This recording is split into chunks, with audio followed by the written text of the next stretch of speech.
Good morning, everyone. Another beautiful day.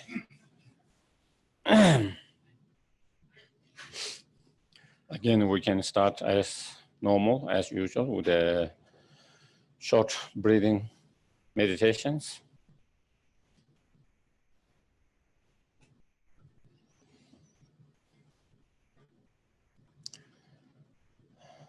Try to make yourself comfortable. Relax both your body and mind.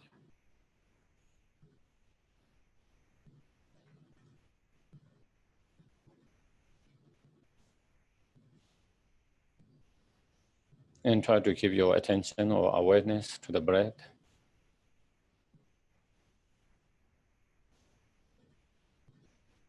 Observing and watching as you breathe in and being aware you are breathing in.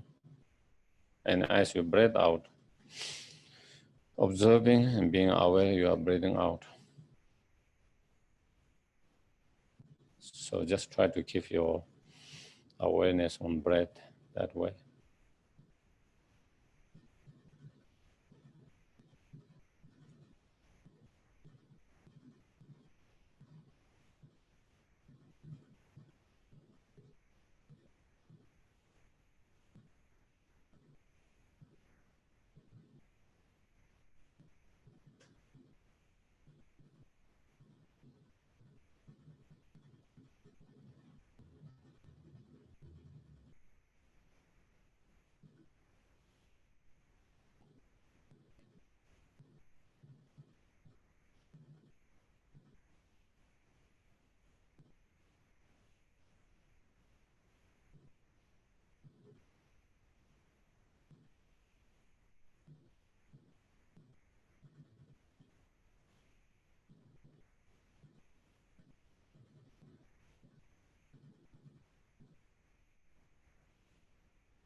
And we can try to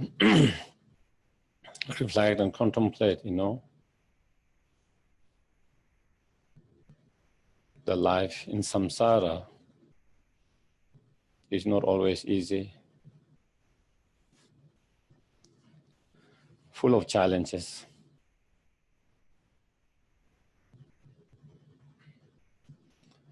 In our own personal life,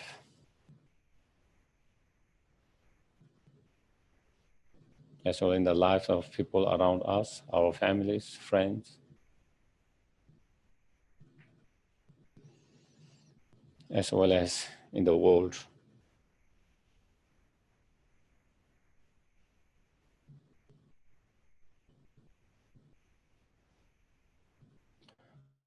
Sometimes it can be very overwhelming, depressing, hopeless.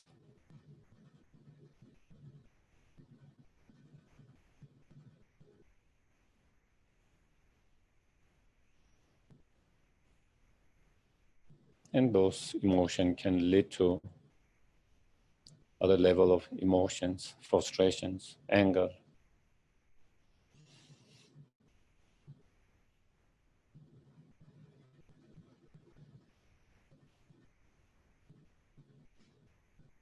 And thereby make our life even more miserable, even more unhappy.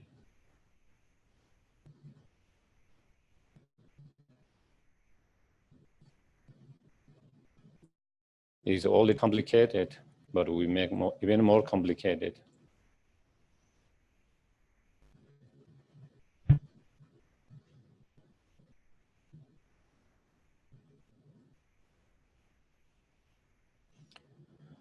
In those situations, the only way to heal or one of the way to heal ourselves from all those kind of different disturbing negative emotions,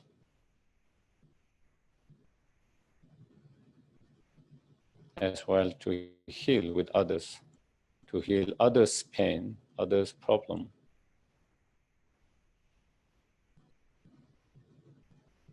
Is by meditating, practicing, and cultivating loving kindness, compassion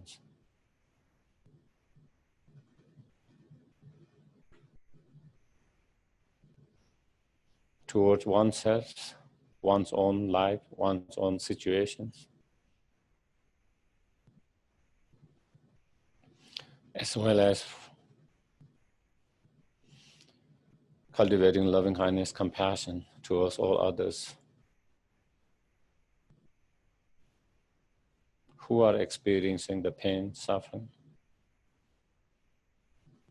as well as those who are creating pain and suffering.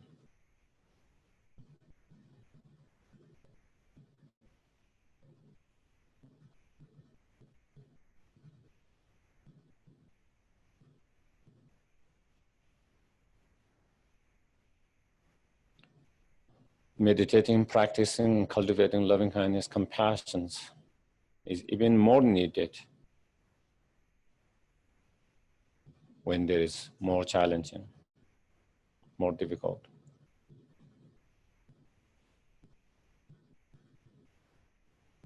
When there is more suffering, more pain.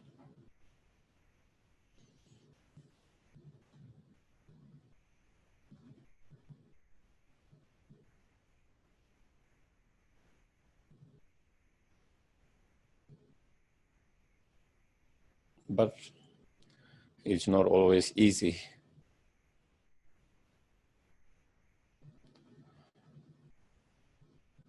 To meditate on, to reflect, contemplate on loving kindness, compassion, and to cultivate. Even it is not easy, that is the key necessary for our own healing and healing of others.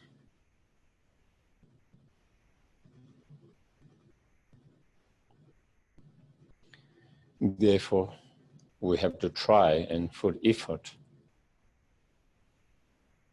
and not to give up easily, because it's not easy.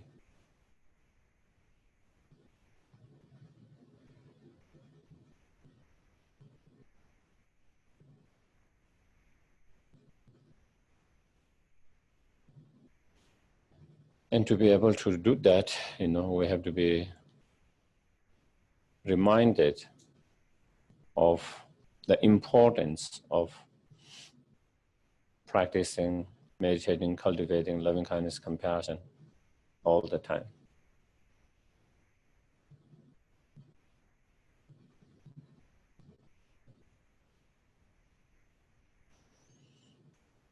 And once we have cultivated and developed loving kindness, compassion, how to bring that inner good heart into the actions, our everyday life, through body, speech, and mind.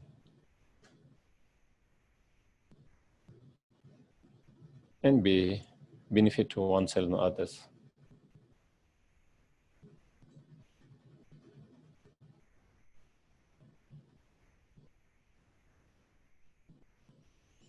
And for that very reason, that why we are here, to listen to some of the teachings here, so that we can be reminded, inspired, encouraged to become more compassionate person, more loving persons, more caring, kind persons. Basically to become better person with good heart.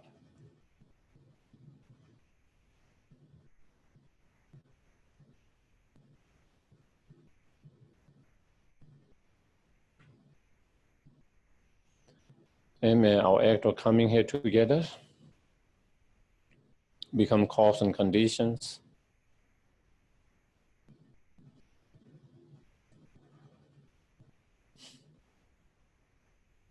to grow ourselves spiritually and to attain fully awakened or fully enlightened state.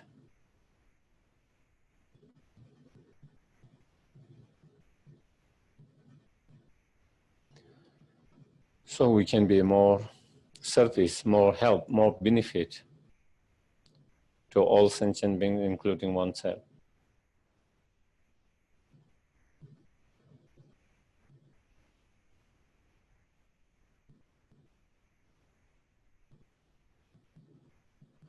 Okay.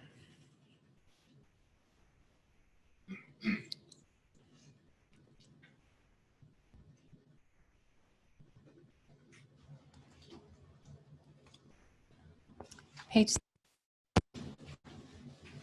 The first verse once. To the founder, the endowed, transcendent destroyer, the one gone beyond, the foe destroyer, the completely perfected, fully awakened being, perfect in knowledge and in good conduct, Sugata, knower of the world, supreme guide of human beings to be tamed, teacher of gods and human beings, to you, the completely and fully awakened one, the endowed, transcendent destroyer, the glorious conqueror, the subduer from the Shakti clan, I prostrate, make offerings, and go for refuge. Page 75, second verse. Homage to the Supreme Buddha, homage to the Dharma refuge, homage to the great Sangha, to all three ever devout homage, to all worthy of respect, bowing with bodies as many as all realms, atoms, in all aspects. With supreme faith I pay homage. Do not commit any non-virtuous actions. Perform only perfect virtuous actions. Subdue your mind thoroughly. This is the teaching of the Buddha. A star, a visual aberration, a flame of lamp, an illusion, a drop of dew or a bubble, a dream, a flash of lightning, a cloud, see conditioned things as such. Through these merits may the sentient beings attain the rank of all-seeing, subdue the foes of false, and be delivered from samsara's ocean, perturbed by the waves of aging, sickness, and death. Page 97 at the bottom or the top of 98, the short mandala offering.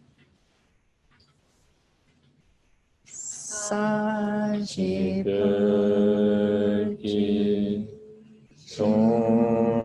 Sonshin Medo Tari Rabli Shi Yinde Yempadi Sangye Shinto Mite Uwayi Dokun Nam Tashin La Shupasho Idam Guru Rana Mandala Niyatayami. Refuge in bodhicitta, once in English, twice in Tibetan. I go for refuge until I am enlightened to the Buddha, the Dharma, and the Supreme Assembly. By the merits I create through listening to the Dharma, may I become a Buddha in order to benefit all sentient beings.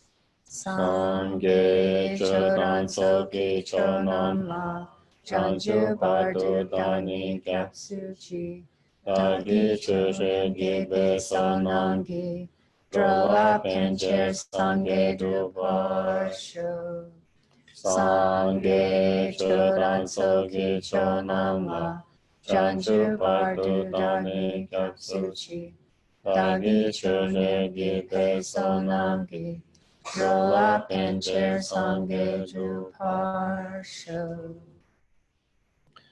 Angje Dujeni Sone, Tadam Jabang Beje, Tambe Chune Tenjebe, Godam de la Chatsa Lo.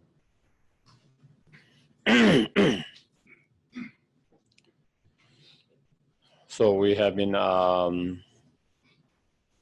discussing about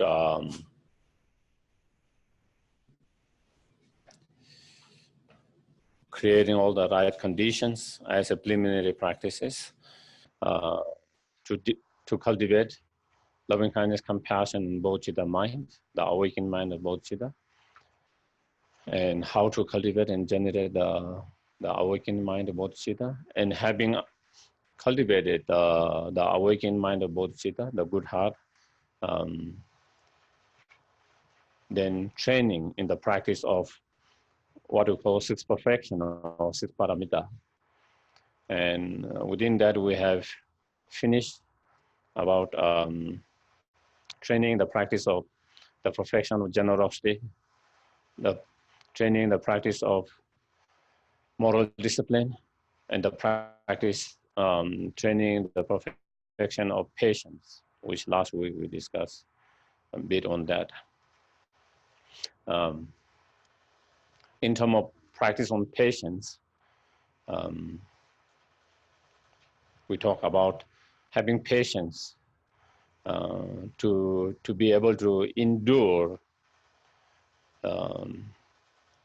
any kind of challenges that might manifest in our life.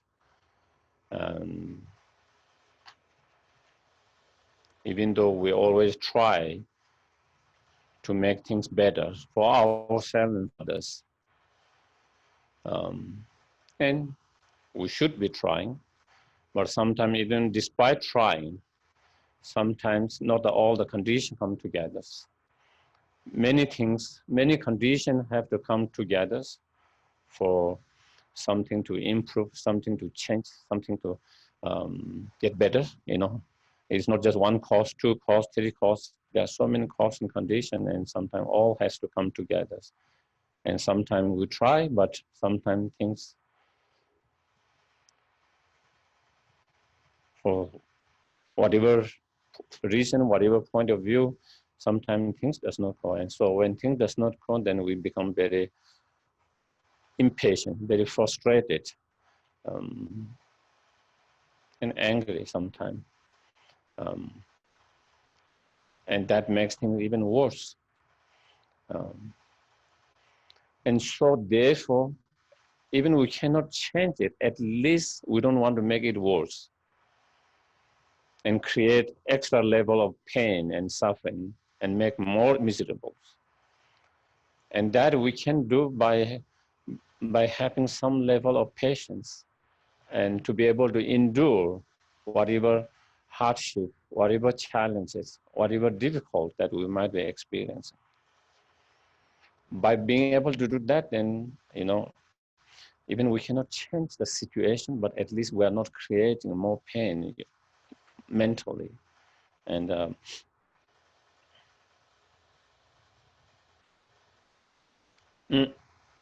so, and to do that, you know, we have to be able to see many different positive side of that. You know, if you see positive side in that situation, you will not be so frustrated, so much angry. You wouldn't have so much strong aversion. You wouldn't, and so if you don't have that, then you wouldn't experience so much pain, you know. And there are so many different ways of looking at things. One way of looking is, you know, by experiencing whatever challenges, difficulties, problems that we're experiencing, we are purifying and clearing a lot of the negative energies, whether we call negative karma or negative energies, negative forces, you know. So thereby in one sense, we are encountering or experiencing discomfort, unpleasantness. At the same time, by going through this discomfort and unpleasantness, we are clearing a lot of negativities, you know. a lot of negative energies, a lot of negative forces. So if you can see and feel that, then you see there is some positiveness in that. And if you see there is some positive in that, again, we wouldn't suffer as much as we suffer mentally. And as I mentioned, also seeing it as, I think it sometimes is in our mind,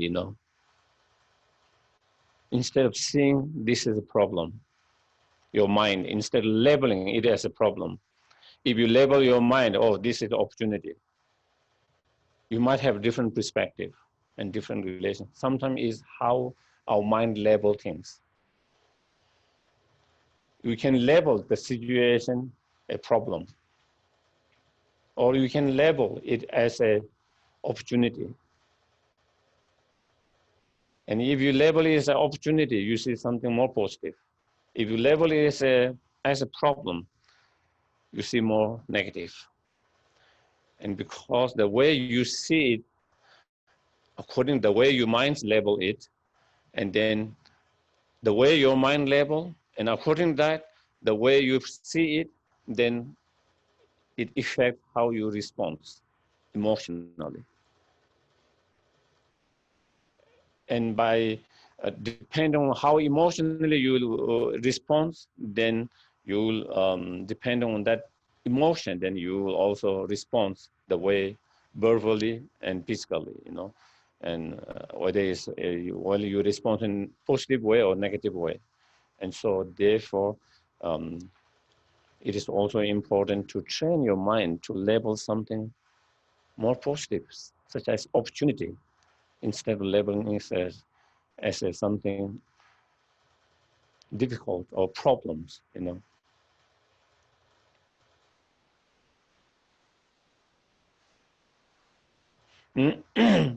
So there is very much on that. And if you look from another perspective, there's nothing absolute as a problem or as a opportunity or non-problems, It's all on how your mind level is, based on how your mind see things, for someone which might be a problem, for another person it might not be a problem, same situations. For another person's, it might be a great opportunity, and so same situation, different people have different way of seeing it, dealing with that, and by seeing it differently, they have different relationship or different response or emotion in that. By depending on that, then you have different experiences, whether it's a suffering or whether it's a more neutral or more happiness. And so through that understanding, again, trying to be having more patience and the courage to endure whatever situation that is being presented.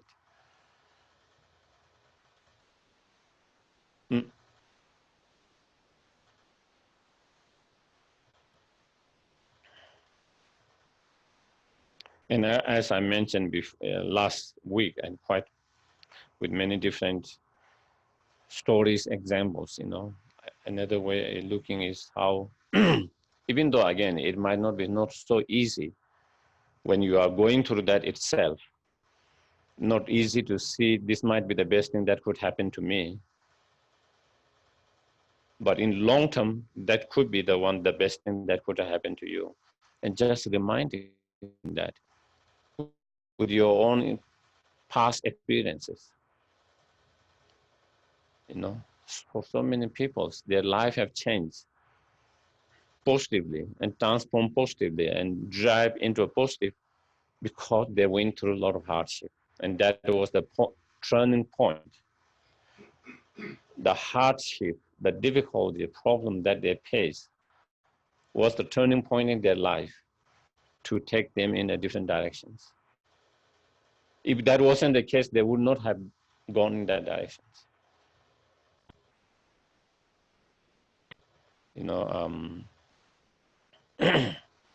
I have a friend, he shared his story,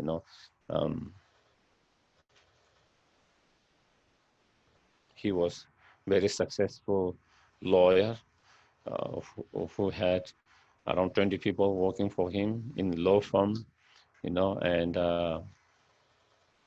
very successful in his job, in his business.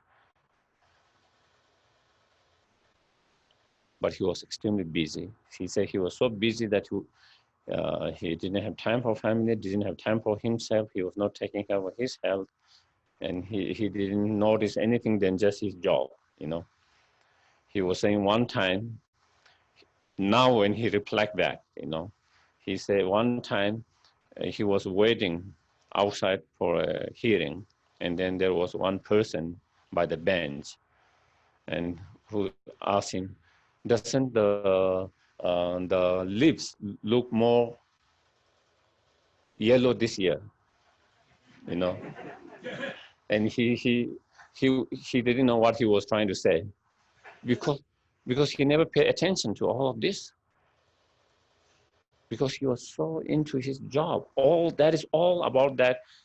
He was not aware of the environment, the leaf changing green to yellow, sometimes less yellow, sometimes more red, whatever. And for someone, the person who is there was aware of that, but for him, he had no idea what he was talking about. So anyway, but then, in a young age, in 50s, he got a stroke, He got a stroke. Because of that stroke, he couldn't function. He lost his brain stroke, memory and all of that. And he was, of course, when you are unable to do it, there's more frustration, especially if you don't have tools to deal with that. A lot of frustrations, a lot of different emotions. And he became more kind of aggressive, not knowing how to deal with that. And so therefore his wife, children left him. So he lost his children, his wife, he lost his business, and he lost his ability. He couldn't think properly, he couldn't remember. It's such that there was a disconnect between his brain and his speech. When he go to the restaurant, he want to order something, in his mind something, but in the mouth it comes something else. So he have to point with finger, because he cannot. Such was his situation, so bad. So you can imagine the worst scenario that you can see in your life, your own situation, your inability, losing all of that, losing your families, everything. So, of course, he went to see doctors and with in Mayo Clinic, and they give advice and things to change, his diet, his and things that he had to do differently than he used to do, physically, as well as training his brain and mind to study new things and all. Through that, all of that, he has recovered. You can say almost fully, He's in great shape. Now he's in the middle 70s. And because of that, it opened him new opportunity, because the doctor told him to train his mind. He had to study something that he has never studied before, So philosophy was something he had never studied before. So he started studying philosophy, Western, Eastern philosophy, all of that. And through that, he met the Dharma, and he started to study by himself, reading, and then eventually he came to the center and studying there at the center, and now when he looked back, he truly, every day he feel that was the greatest thing that happened to him. He feels so grateful when he looked back. He said if it wasn't that, probably he might have died much earlier because he wasn't taking care of his health. He was in bad shape physically. If he hadn't done that happen, he wouldn't have met the Dharma because he was not interested in that. So that had changed, took him in a totally different direction, and he's so grateful and thankful for having met the Dharma, and because the reason why he met Dharma is because of that situations. And so he feels that was the greatest thing that happened to him, and he's so grateful and thankful. And I have met many people like that who might not have same kind of as worse like him, but who had, different difficulties, that they face in their life, and that has kind of make them to think differently about life. And through that, that has drive them in a different direction to become more spiritual.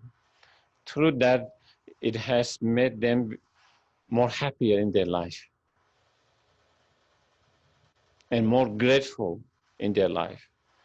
And so many stories, and even in my personal life, and they have certain instant, when I was going through that, it wasn't easy, difficult, but when I look back now, that was probably the best thing that happened. At that moment, I wish that it was a different situations, but now we look back, I'm happy that was the situation, and it didn't change. If you went to the other situation where I wanted at that time, probably it would have been different state at the moment. And so, and I'm sure that you all have some similar experiences, It could be different levels. Sometimes it's a small problem, sometimes it's bigger problems, And so by reminding that our own personal experience and experience that you see around people in the world, and always when we are in difficult, those things reminding, this could be the best thing that could happen to me. This could open me a new opportunity, better opportunity. And so if we can remind our mind and keep that, then again, you will not be so depressed, so overwhelmed, so devastated, and so hopeless. Still you can, despite those challenges, you can still, your mind can be still positive. Your mind can be still hopeful. Your mind can still be quite, calm and even happy, and that's the key.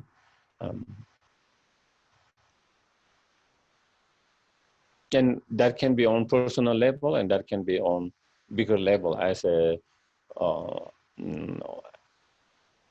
what we see in the world itself.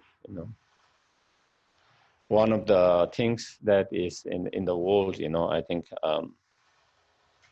we human beings sometimes only learns through the hard way. Sometimes it seems to be for us a lot of, is hard to learn easy way. We seem to learn the hard way as an individual, as a society,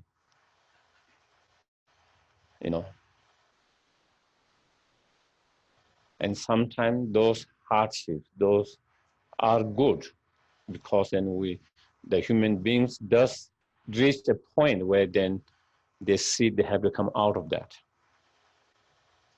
And they have the capacity and ability to do that. And over the history, we have shown many and many times again that we can overcome as an individual, as a society. The unfortunate part is sometimes we have to go to such a bottom, the very bottom of it, to come out of that. That so many people have to suffer to come out of that. as a society or as individual that you have to suffer so much to be able to come out of that. You know,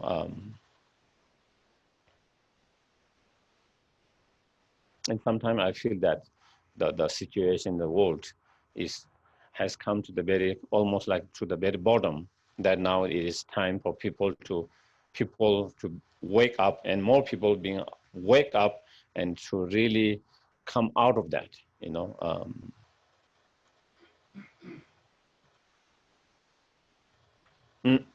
So I think, again, to remind that also help our mind to be in more positive state, you know. And as a society, if the whole society, the people who live in that society are more positive, they are more likely to make a better work for better. If the people in the society, if they become hopeless and negative, then it's more likely to have a more negative impact and not to have more changes, positive changes, because we wouldn't put much effort, you know, we just kind of give up. And so that is, we talk about patience with a difficult situation, and patience with whom we feel or believe that who have created those problems, whether in our individual level and in the society, you know.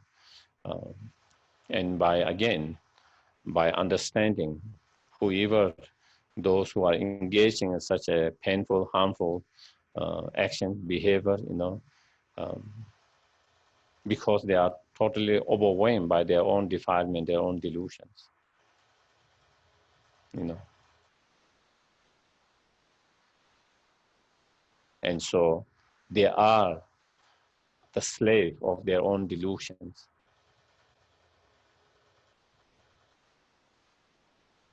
They are the prisoner of their own delusions. So if you can see, they themselves are prisoner. They themselves are the slave. And therefore, they are experiencing so much pain and suffering in their life.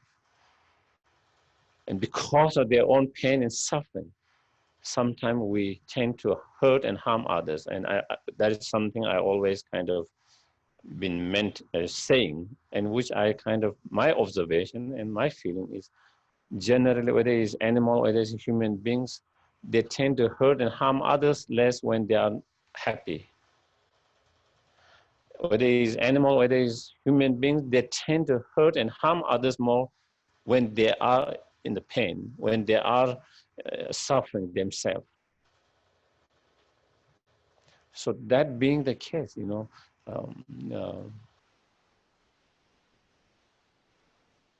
those who hurt and harm others, a lot of time, they themselves are suffering so much. Sometimes it's hard for us to know they are suffering, because sometimes people doesn't show up, you know. We hide our pain and suffering, isn't it? Someone asks you, how are you? You know, oh, I'm fine. Good. Even if you are not fine and good, a lot of things going on, you smile and say, oh, everything's fine, good. Until you started to know better and until you started to get in a deeper conversation, and then it's all complaint. Then it's all about how things are not going well, how life is miserable. Then it's the opposite conversation, almost opposite. Hardly any good thing to say.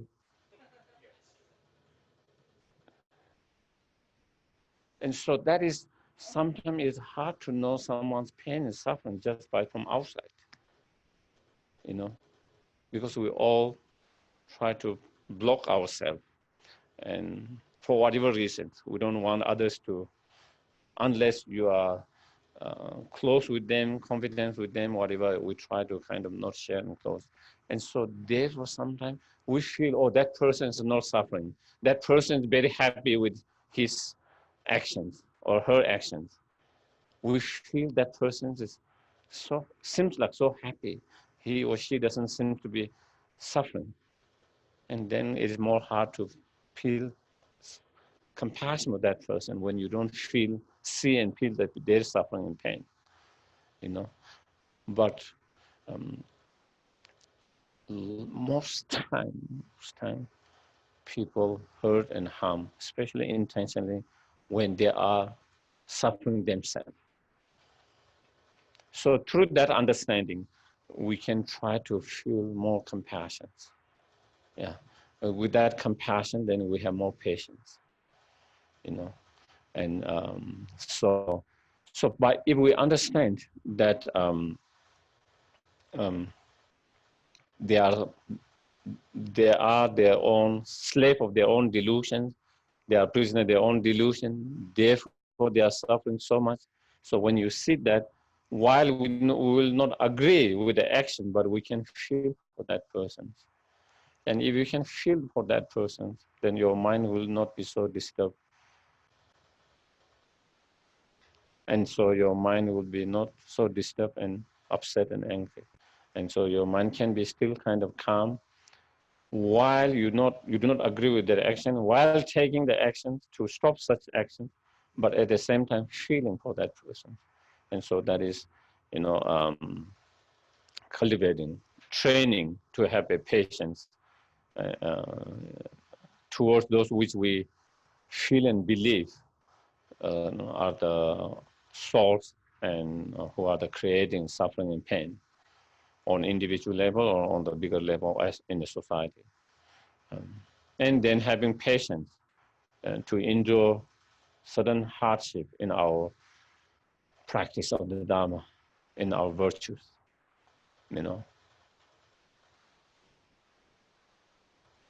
If we don't have the patience to endure some hardship, we cannot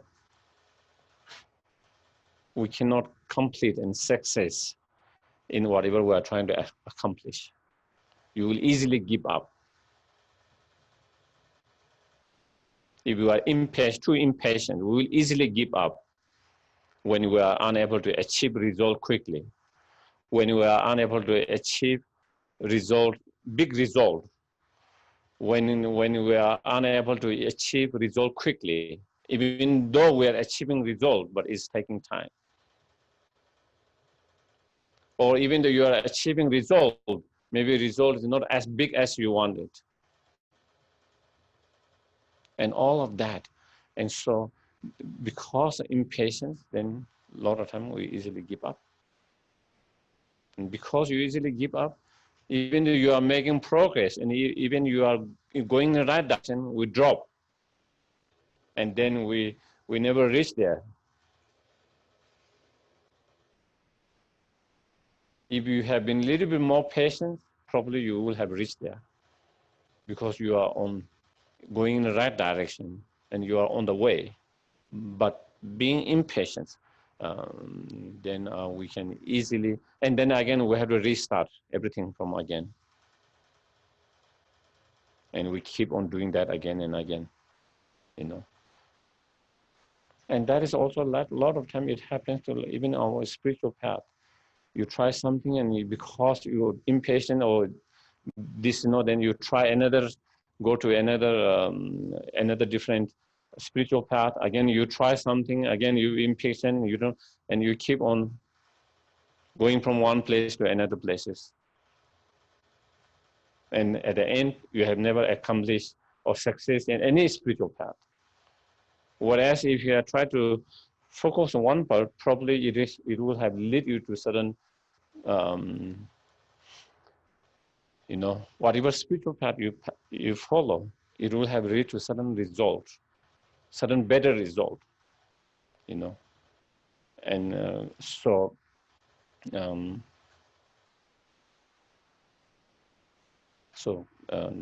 definitely we need the patience to endure certain difficulties, challenges that it might manifest or that we might encounter in engaging our spiritual path.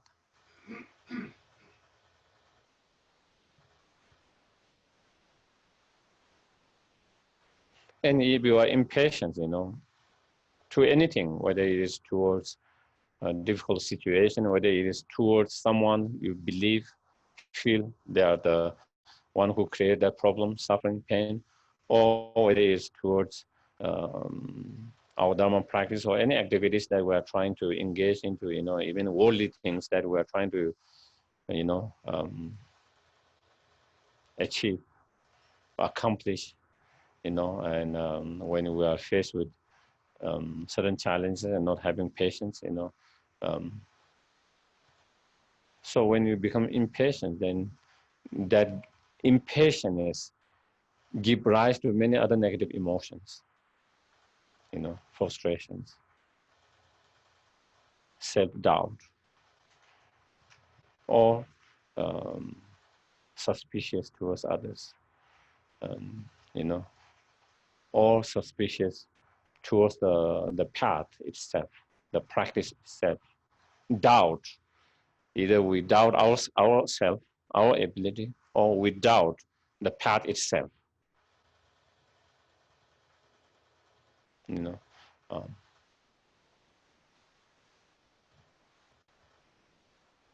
so it gives rise to doubt, it gives rise to frustration, it gives rise to anger. So many negative emotions arises from this state of being impatient, and so thereby we experience, and so therefore the more we train in patience, the more stronger patience we have, the more peaceful, more calm our mind, the less our mind disturbed, and the less our mind disturbed, the less all those negative emotions. The less all those negative emotions, the less we suffer. The less we suffer. Yeah. Mm. So the next is the practice of training, in the practice of the perfection of perseverance or enthusiasm. Whatever different translation that you see. Um,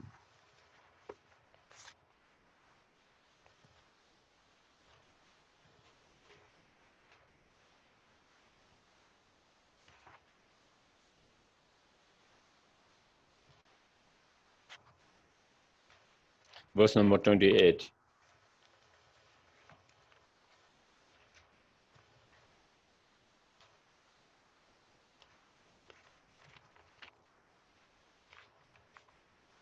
Mm. Since even the hearer and solitary realizer who accomplish only their own welfare are seen to make effort, as though putting out a fire on your head is the practice of conqueror children to make effort the source of good qualities for the welfare of all migrated beings. So here is saying, even someone such as the practitioners who choose for individual self-liberation nirvana. So within those follower or practitioner, those who choose their spiritual path for individual self-liberation nirvana, there are two types, what we call hearer and solitary realizer, two different paths. And so here is saying, even someone, a practitioner who is training to achieve their individual spiritual ultimate goal of individual liberation nirvana, even they have to stop and perseverance so much and so much that it is saying, like, if your head is on fire, you would not think anything, you will try to clear it, and such is that their perseverance, only on that path, only thinking of the path, the practice. So if they need so much perseverance, enthusiasm for their individual liberation, then here's saying we don't have to talk. For a bodhisattva, or who is inspiring bodhisattva, who is trying to liberate all sentient beings, not only yourself, but all sentient beings from the samsara and cause of samsara, and to lead them ultimate happiness, then your perseverance should be much more bigger than that. You need much more perseverance. You need much more effort in your practice. So it shouldn't be less, but it should be more. Because the goal that you are trying to achieve is much more bigger, you know. For those practitioners, the goal is to achieve your own individual liberation. Here, you're trying to achieve or lead each and every sentient beings from the samsara all. So therefore, the perseverance or the enthusiasm and whatever is such is needed much more stronger. The effort needed much more stronger. And here is saying the source of all good qualities. And that effort or perseverance is the source of all good qualities. As one of the great Indian master, Chandrakirti, in his engaged in the middle way, as he said, all the good qualities, all the positive good qualities arise from the perseverance or follow by the perseverance, you know. And so again, if we see, you know, or whether it's on worldly level or whether it's on a spiritual level, to succeed in anything, you need hard work. No, every successful people in every different field, spiritual field or worldly field,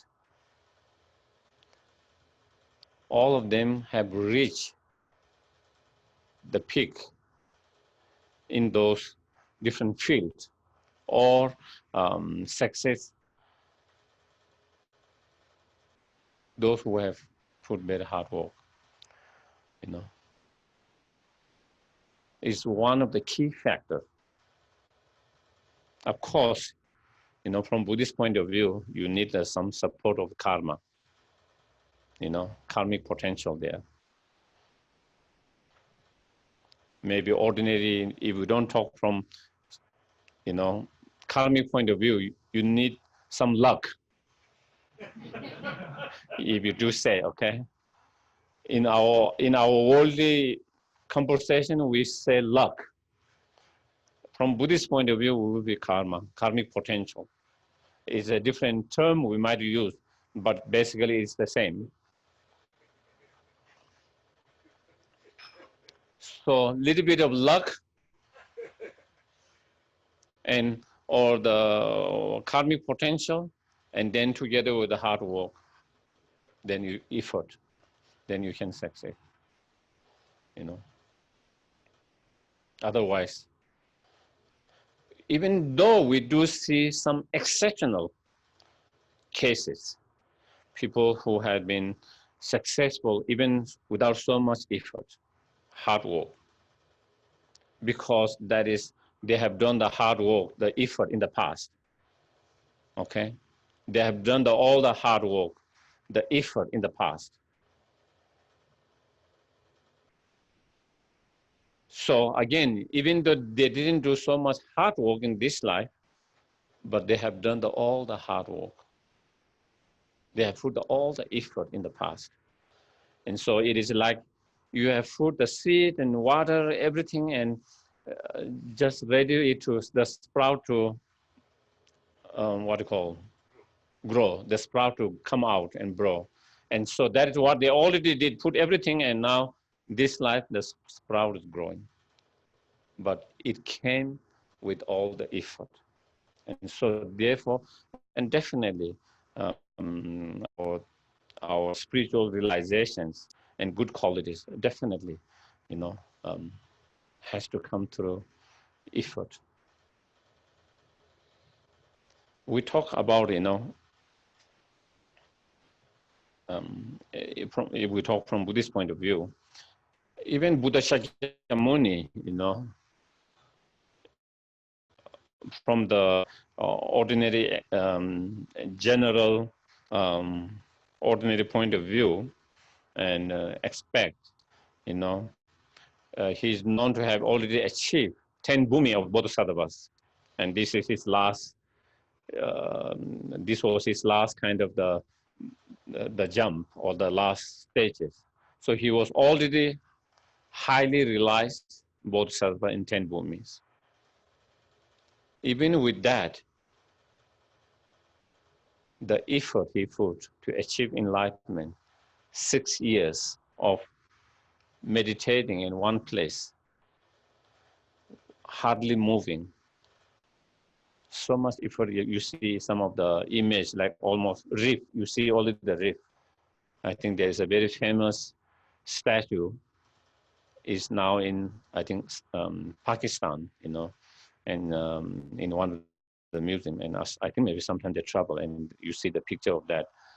And you always see the ribs, of that. Such hardship, effort, perseverance that he went through. And here we are, not even in the first path, and we want to achieve enlightenment in the luxury without having to put any effort.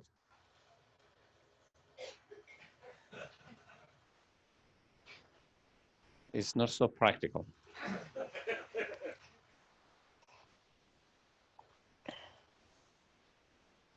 Even though we all wish that. Everyone want to get healthy without having to change their diet, without wanting to do exercises. Everyone want to be rich without having to put much effort. Everyone want to be famous without having to do the hard works. And we all want to be enlightened without having the hard work, without the perseverance, without the effort. But reality is not the way, the reality doesn't follow the way we wish, okay? It's not the way, if it followed the way we wish, we would have always, But even though we wish, if we don't create the right cause and condition, it doesn't change. Wish is not the only, it doesn't follow just by the wish. So you have to create a cause and condition, and you have to change. And for that, for our spiritual growth and spiritual progress on the path, we need the effort. And even in our case, even this time, I can't talk about all the other spiritual leaders because I don't know personally so off there. But like someone like, say, from Tibetan Buddhist point of view, Dalai Lama is one of the most highly regarded spiritual teachers. You can say the most enlightened among Tibetan Buddhist spiritual practitioner teachers. But even him, do you know how much effort he put? 5-6 hours practice every day. Every time he get opportunity, he always studying. Always.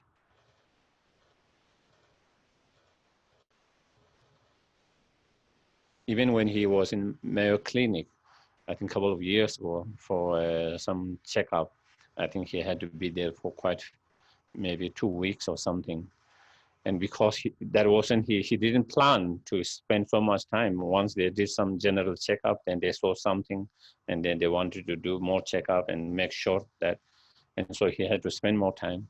And because he didn't bring most of his tax, even though he had, so he called he tried to find, and the center in Boston, in Kurukula, he asked them to bring all the texts. And so while he was doing checkup, he was always studying, do the daytime.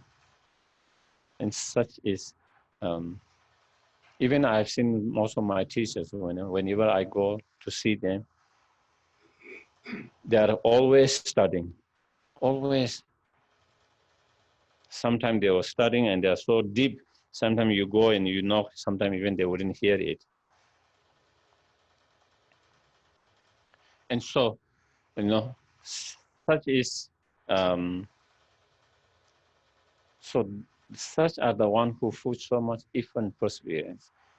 And, ourselves, we kind of act like we are more enlightened than them. We do act like more enlightened than them because we feel we don't need to study so much. We don't need to practice so much.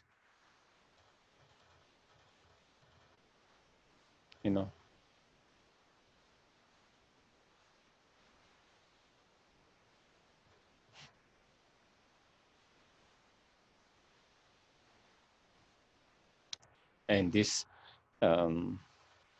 wish that we can change our mind so easily, that we can become so easily transformed, so we can become so easily more happy, so we can become easily more enlightened without having to put much effort. Might be just kind of, wishy.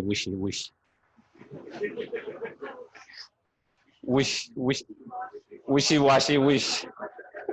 Wishy-washy wish.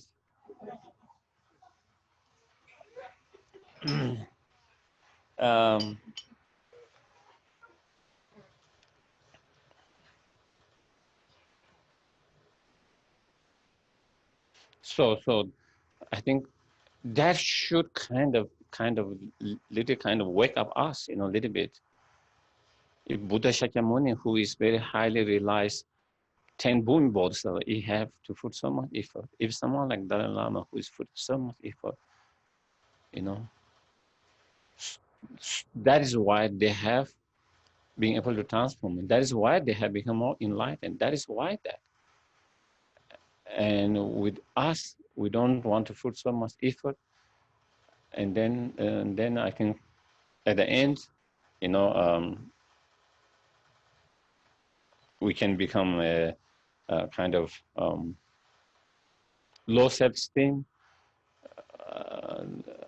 lose competence, or I'm incapable of anything. I'm incapable of doing anything. Or maybe we blame so in that way you blame yourself and be harsh on yourself. Or you blame the practice itself, the path itself, saying, oh, those methods, those practice, those meditation does not work.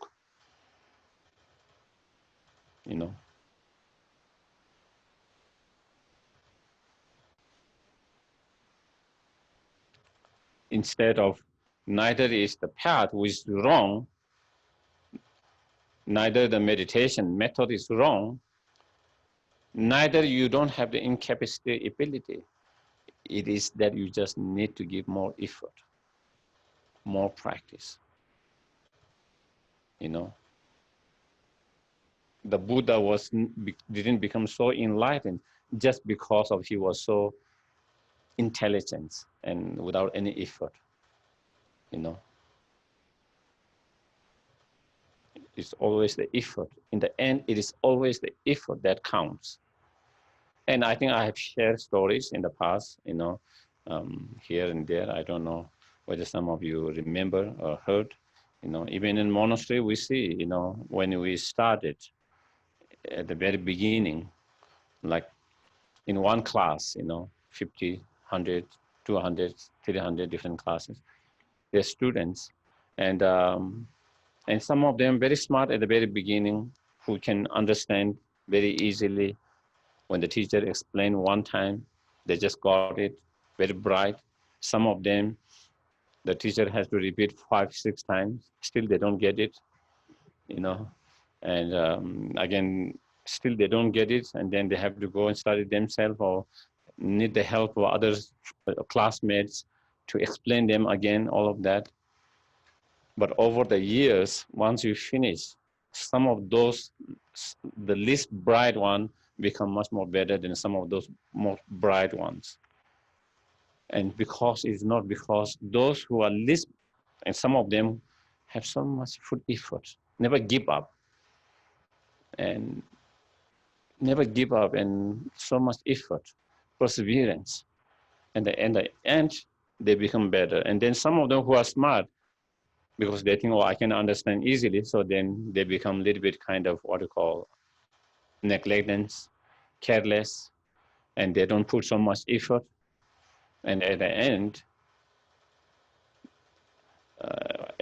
when you finish, then they don't have the same level of understanding, same level of than that.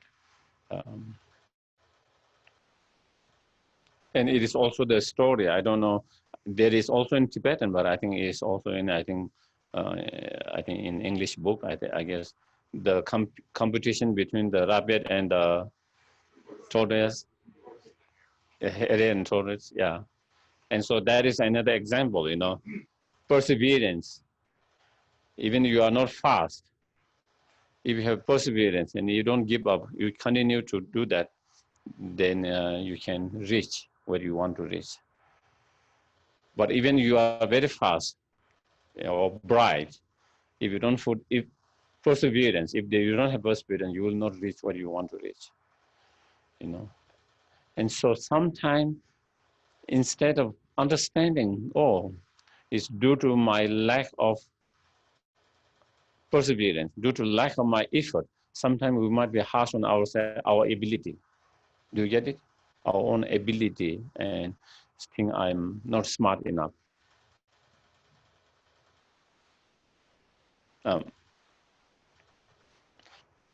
So yeah, we'll have a short break.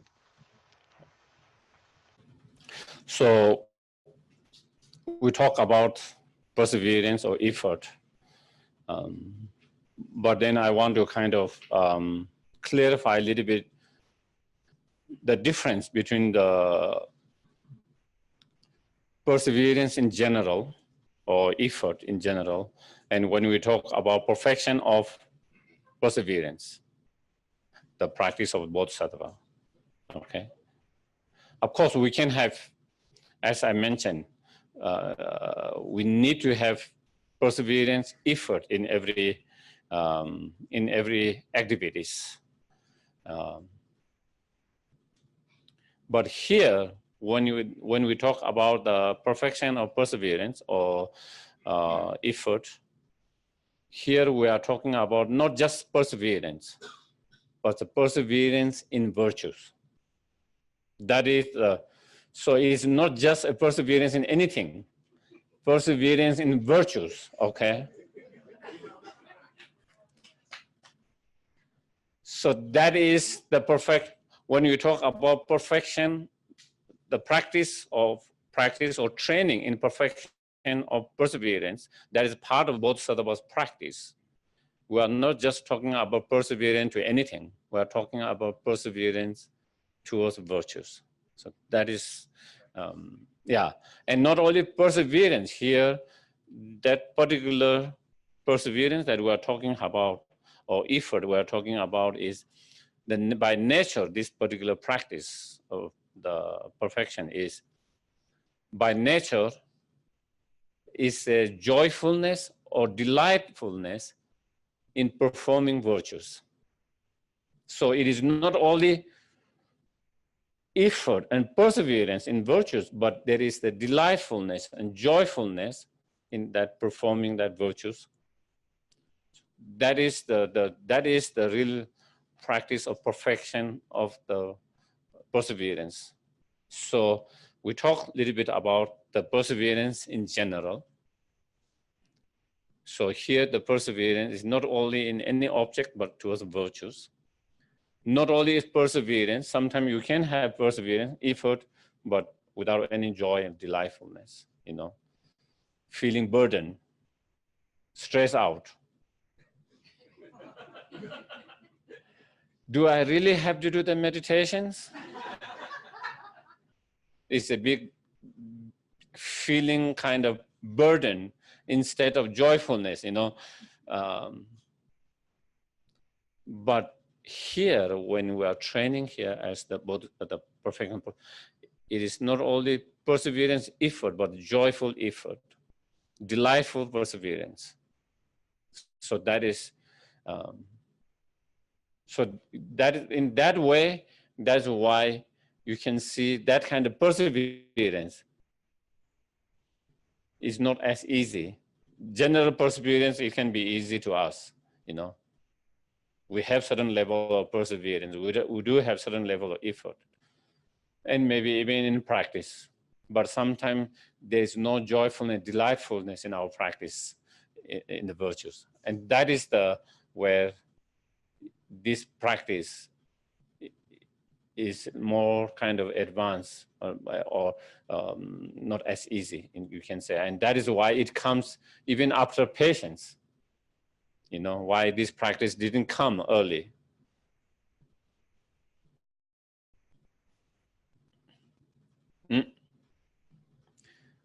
And also I was talking about how each of those practice, the earlier practice help as a foundation for the following practice. And so if you have a practice of patience, if you have a good practice of patience, when your mind is not easily disturbed by whatever challenges, hardships, difficulties that could manifest it while you are trying to engage in your practice, while you are trying to practice Dharma, while you are trying to engage the virtues. If your mind is not disturbed, the joy, happiness come easily when you are performing any practice, any virtues. But when your mind is stressed out, when your mind is disturbed, your mind is agitated, then it's hard to find joyfulness or delightfulness in whatever practice, whatever virtues that you are trying to engage into. And so therefore, when you have patience, also you don't, easily give up, because, and so therefore you can complete the perseverance, continuity of that. So that in that way, that is how it helps to the next level of the practice. And perseverance help, as I mentioned at the very beginning, to complete our virtues, our practice. Whatever, a lot of time, at the very beginning, we have some excitement, new practice. There's some excitement. And then the excitement started to go down slowly. Instead of excitement, now is burden, and unable to keep that kind of the same level of excitement, or even increase the level of that inspiration or joy, and so a lot of time we drop up. You do meditate at the very beginning, maybe you are excited, and and after some time that excitement wear you out, and then you don't have the same level of excitement, and then you are not interested in continue the meditation, and you give up.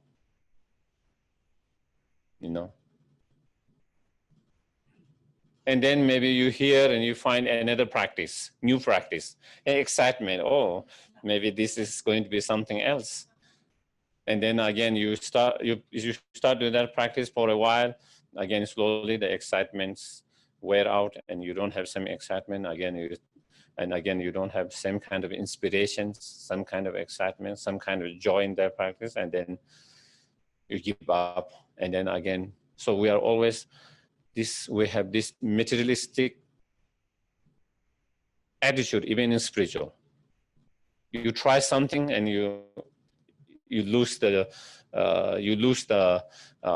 excitement, and you want something new. Just like in things, you get this new cup, and after some is old, and there is no more excitement. And you see something new, you go to the town, new design, whatever, new color, whatever, and then, oh, there's excitement you want. And so we keep on changing things in our material world, and that is good for the consumer capitalists. That is why they are able to make the business, because we keep on changing. Even though this cup absolutely serves what is supposed to serve it, but you get bored after some time. And so you want something new. And that kind of mentality we bring even in spiritual. In practice, in spiritual, we come with that same mentality. We get bored after some time with same teaching, with same practice. And we are always looking for new teaching, new practice all the time.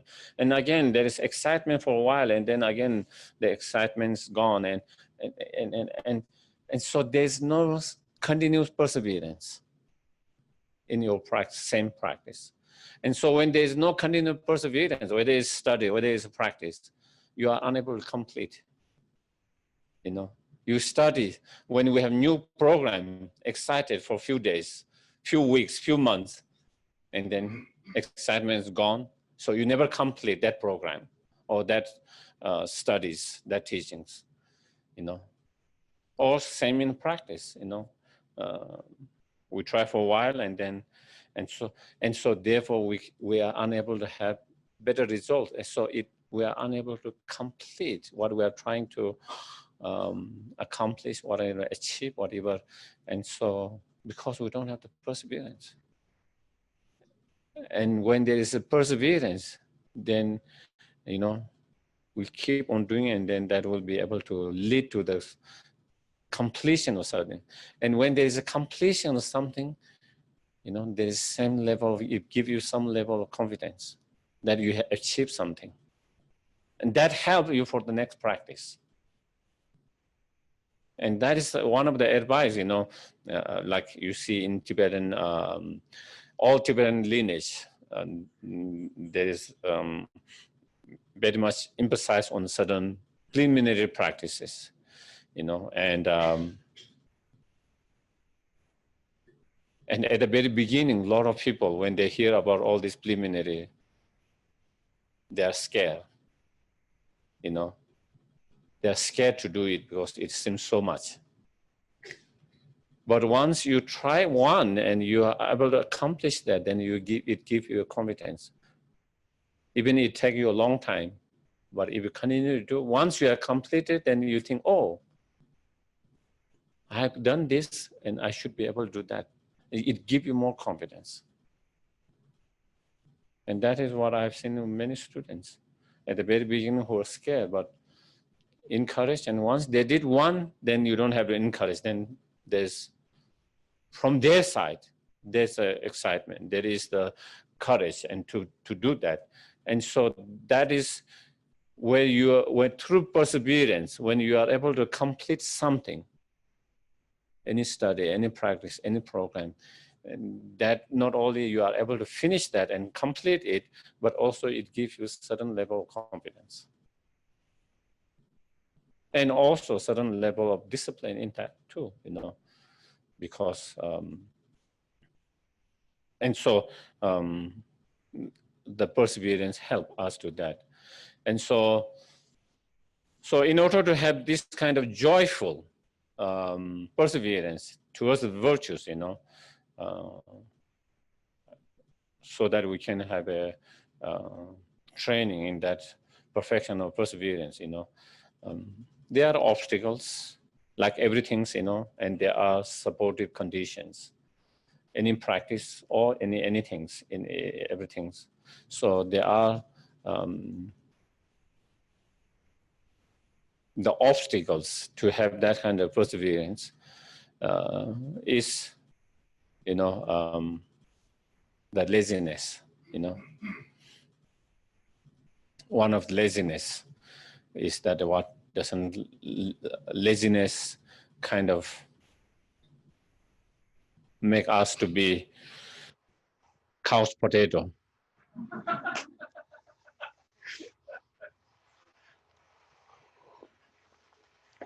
Laziness. Sometimes we feel we don't have time, but we have a lot of time. We just waste it on whether it's social media, whether it's a TV or something, hours and hours. Time gone. And we have time to do all of that. We struggle to find half hour for practice. We struggle to find half hour to practice. And we struggle to continue to do that. Whereas with all this news and all this social media, we can be there every day. Even when you are on holiday, even when you are trying to retreat still. So laziness, and one, so laziness, there's no kind of inspiration, there's no kind of inspiration to the practice or study, whatever you are trying to do. And especially, another kind of that we keep on postponing it, Even you want to practice the Dharma, even you want to engage in your spiritual more, even you want to practice more, we always keep on postponing and thinking you will get the time next time. And that time might never come. For many of people, that time never came. People I knew that they had very enthusiastic. They want, once they are retired, they want to retreat, they want to go to all this teaching, retreat, they want to practice. And the moment they will retire, they're gone.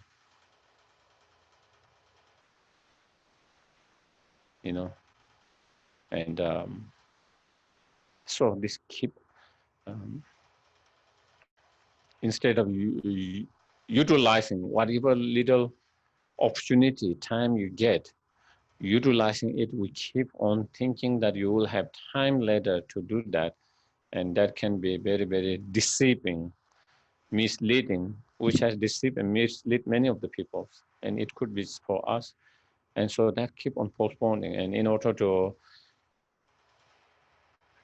to counter that kind of attitude, that we, even though we feel that we need to practice more, that we need to engage more, and we want to do that, but we keep on postponing, then something that to encounter that we need to reflect, more on impermanent in general, how uncertainty, how unreliable anything that could change anytime. Nothing is guaranteed. One thing which is guaranteed is impermanent. That is the guarantee. The changes. How much changes, when, and how, we don't know, but changes will happen. That is the guarantee, but something that we don't guarantee. And so therefore, and especially impermanent in general, and then that impermanent can be helpful. And another thing that kind of we don't have time and inspiration towards the practice of Dharma and study is because we are too kind of distracted and too attached and distracted to non-dharmic things, unspiritual, non-dharmic things, materialism, reputation, fames, all those different things. So because we are so attached and distracted to that, then we cannot find time to the Dharma, to the virtue, towards the virtues. We cannot dedicate, and we cannot find the. When you don't dedicate enough time, then there is also no inspirations. Only when you have started to dedicate enough time, then you've started to see some experience some small experiences. And when then you have that small experience, and then give you inspirations, you know. But because we don't find enough time to really meditate, reflect, contemplate, so we don't taste it. We don't get the taste of it. We don't get the taste. So when you don't have the taste, you don't have the inspiration. But once you have a little bit of taste, then you see, wow, even if it's not at the moment, even if it's just a glimpse of the experience, and then you will be more inspired to do that, you know. And then when the inspirations come, then it's easier, it becomes easier, and also joyfulness comes easier, you know. And the other level of not having the inspirations and time to practice is, you know, kind of not having the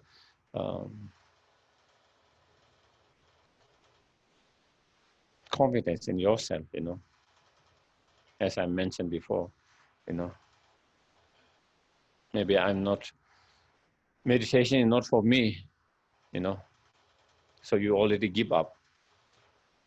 You try a few times and it didn't went so well as you expected or you wanted.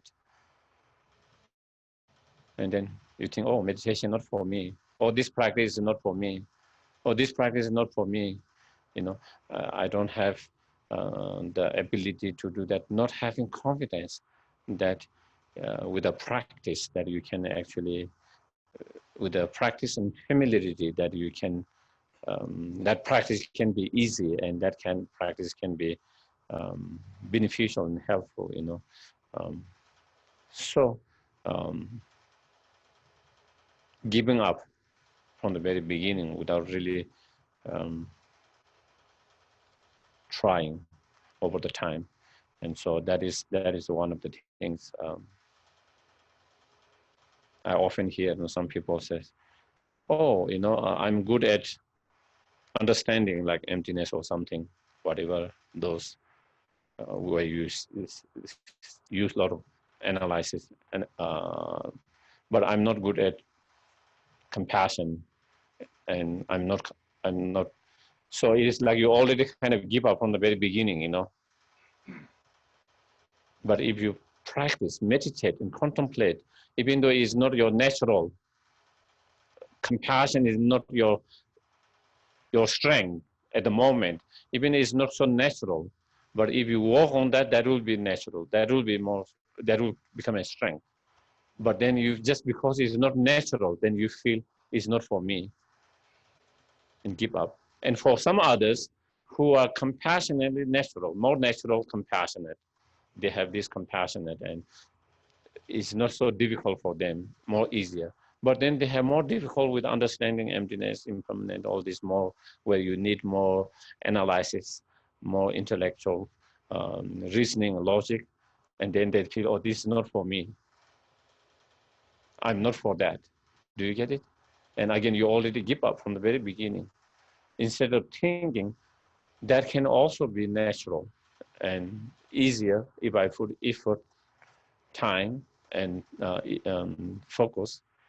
And so therefore, you know, it is like you already give up from the very beginning. And so when you don't have inspiration to develop that qualities or that practice, you know. So these are the obstacles to have the inspiration and enthusiasm and joyful perseverance in your practice in virtues. And so those are so we have to overcome those obstacles. So, you know, understanding that we all have Buddha nature and we can become fully enlightened. So if we can become a fully enlightened, which is free from all the obstacles, all the negativities, and complete and perfect all the positive qualities, some of the practice that we are doing are nothing compared to that. It's just like the one tiny bit compared to that, the potential you have to achieve such. And so if you have a strong kind of confidence and belief in that we have the Buddha nature and that potential, then of course we do have the potential and to be able to achieve that. And so those can be helpful to counter that kind of, and also, with our own experience, there are so many things in our life. At the very beginning, we didn't have inspiration. We didn't know that we can do good at those things. And then over the time, we had to do it. And over the time, we became good at that, which we thought at the very beginning, I will not be able to do that well. And so with our own experience, even though you feel this, you will not be able to do good, but definitely our own experience has shown, that we can get better and good at certain things, even you don't feel good and easy at the very beginning. And so that will be another factors to reflect, contemplate, to have more self-confidence, to be able to achieve and do better at your practice and so on. And also using, other people's examples, that through the histories, and also people um,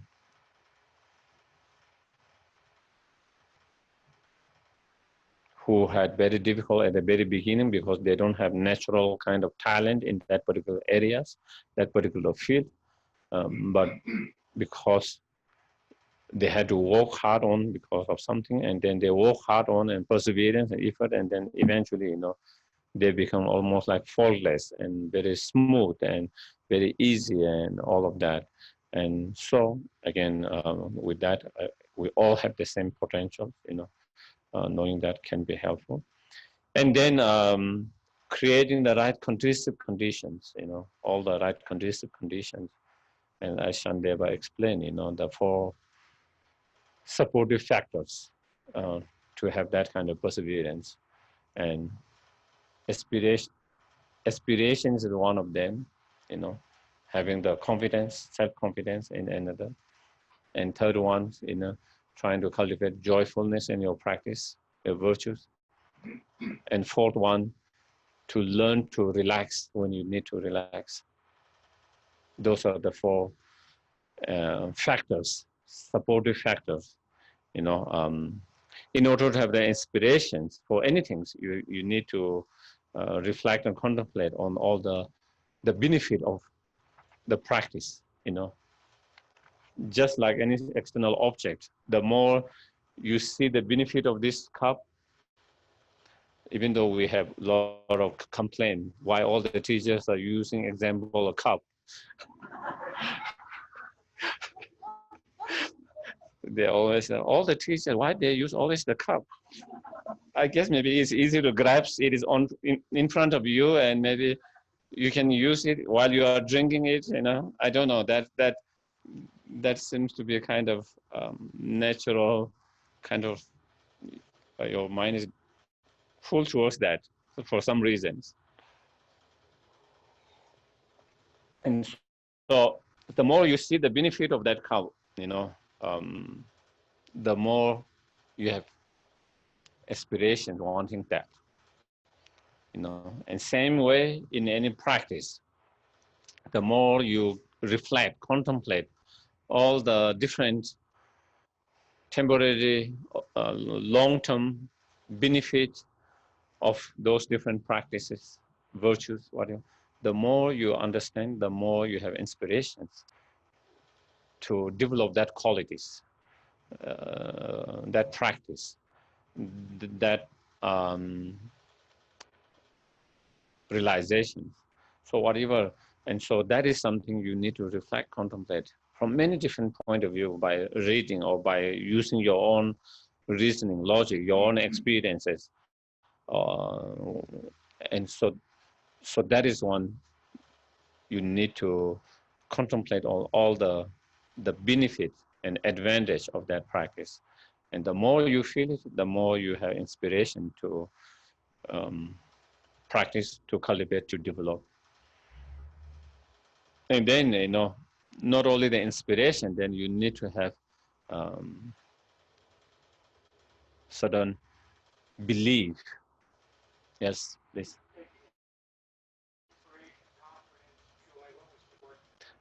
relaxing or resting. Yeah, thank you.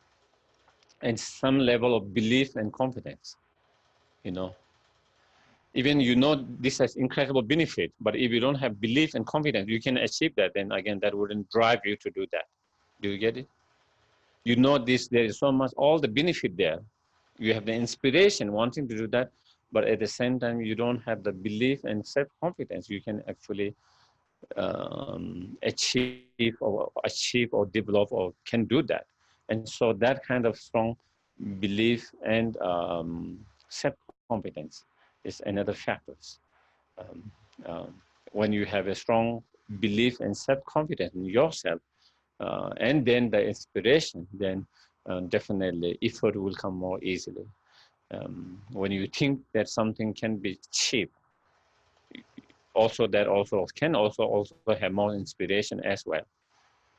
When you feel you cannot achieve it, again, um, um, it might not so inspire you so much, and so that give you inspiration to put more effort, to perseverance, to continue, because you can achieve, you can manage, you can accomplish, and so that, and then joyfulness, and so if there is a joyfulness in your virtue, in your practice, then effort and perseverance become very easy. You don't have to exert yourself. You don't have to push yourself so much. Just like many things that we do in our life, things that you find joyfulness, whether you are any kind of entertainment, that you enjoy, that you like, you're delightful. You don't have to push yourself. Nobody has to push yourself, you know. It's come. And so same way, if we learn to kind of have certain joy and certain um, delightfulness in your practice, then it becomes more easier. Easier, and it requires less kind of pushing, and it becomes more natural, and when there is easiness, more natural, then again, better result as well. And when you have the inspiration also, that could help to have certain level of joyfulness, delightfulness. Um, when you know the benefit, the result, and the ability for you to achieve and accomplish, definitely that also can lead to a certain level of joyfulness, delightfulness. But one of the things I always kind of think is we have to find a way to. I always say, you can bring your creativity in your practice. You don't have to bring your creativity only in external things. You can bring your creativity in your internal practice as well, and make with your creativity without losing the essence of the practice. How can you make it more joyful? That is the key. Sometimes we can become very rigid and fixed because you learn certain practice,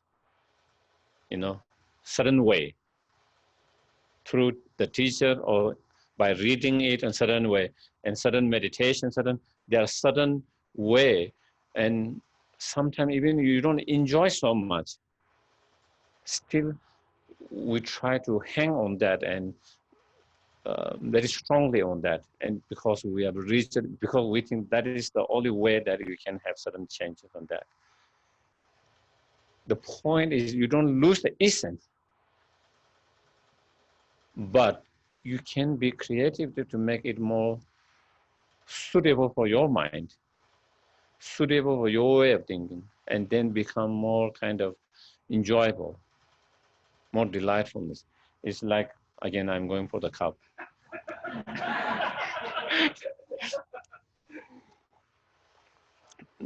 The essence of the cup is to hold the tea or water, whatever that.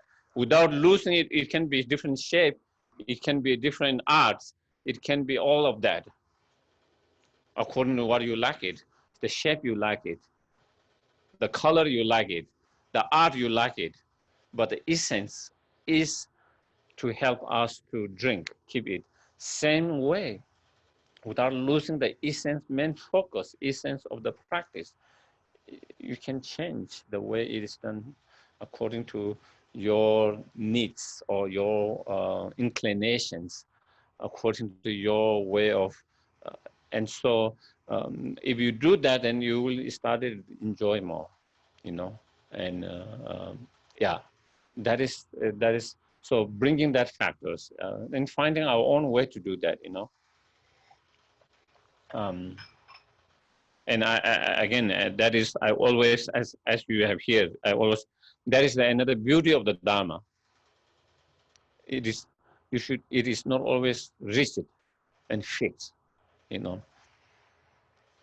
The essence, you shouldn't lose the essence, but otherwise it can be flexible, so flexible. And so that is, and then rest, you know, is being aware and knowing when to push ourselves a little bit and when to relax. That's the key to enjoy and practice as well, and virtue. Sometimes when you enjoy something, then you push so much till you break down and become very tired. And that next time your memory is not from that meditation session or that retreat is very tiring. So you have this memory of this very tired, and so you don't get very inspired to do again. But if your last moment was very enjoyable, oh, you remember, oh, that meditation, that session, that retreat was very nice, very enjoyable. So it inspires you to do that. And so that is the key, you know. And I think especially for the Westerner, you know, I think Westerners have problem of pushing too much, because I think people want to achieve, accomplish, driven by the strong goal. I think sometimes they push themselves too much. From the culture I come, they are too laid back. That is another problem, you know. They don't push enough, and both has certain, like every culture, you know, it has certain good thing and certain bad things, and I think it's always finding the middle way, the balance, and which is not always easy. And I think that is the way here too. We can be too lazy and not pushing, and if you push a little bit, where you could have made much more progress, more improve, but because you are not pushing, that can problem. But sometimes we push too much. And another example, you know, when you are learning to drive, you know, if you push the clutch too much, it's not good. If you let it fully, it's not good. So it's finding the balance, you know, and it is same thing in meditations and practice and studying everything. And that is also sometimes I see with students. Some students, when they come for the first time Buddhism, oh, so excited. Oh, this is what I have been looking for. This exactly feel like how I used to feel. So excitement, so much. And they start doing too much. They go to everything. They go to all the events, they go to all the practice, they go to all the teaching, and then they burn out. And then you don't see anymore. Then you don't see anymore. You know? And I see that. And when someone starts doing that, I'm a little bit concerned.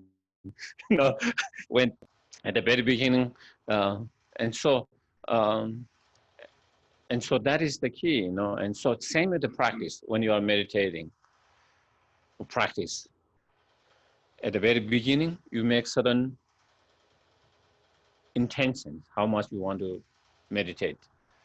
10 minutes, 15 minutes, 20 minutes, half hour, 45 minutes, whatever, according to your level. And that once you make that intention, or how long your session is going to be, even you are enjoying so much, you should stop there. Sometimes what happens, you are enjoying so much, so you want to continue that experience. You want to, and as you go further, then you start to become tiring, and then that is not the good.